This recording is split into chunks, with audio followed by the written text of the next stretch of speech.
Ormai gli ospedali sono Covid free, abbiamo solo dei pazienti, abbiamo delle persone ricoverate nel Covid Hospital di Vittorio, nell'ospedale di comunità. Il resto, in tutti gli ospedali non abbiamo più nessun positivo. Una notizia che si aspettava da mesi. Gli ospedali della Marca si stanno svuotando da pazienti Covid, un segnale di come la situazione sia finalmente in miglioramento.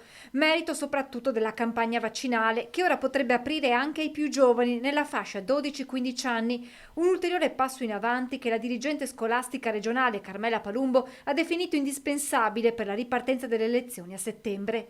In attesa del via libera di EMA, previsto per il 28 maggio, l'ULSS 2 sta pensando a come organizzare la campagna di immunizzazione anche per i più giovani.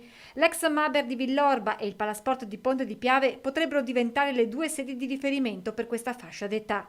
L'azienda sanitaria attende il via libera della regione, non vi è al momento, spiega Benazzi, ancora una data.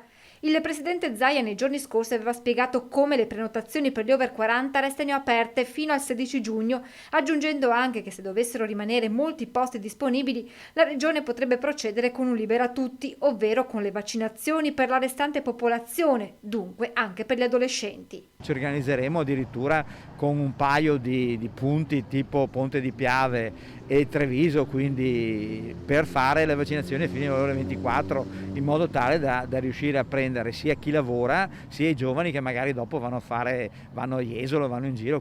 La campagna di immunizzazione intanto continua a correre, nonostante il lieve arresto di ieri con 10.000 vaccinazioni in meno negli hub del Veneto, ad aver pesato nel calo di somministrazioni nella Marca il passaggio del Giro d'Italia. Noi ieri abbiamo avuto il giro che ci ha costretto ovviamente in due sedi a fare partire con le vaccinazioni dal 15 in poi, quindi rispetto al nostro target di 7-8 mila siamo arrivati a circa 5.006. Credo che da oggi già torniamo agli 8.000.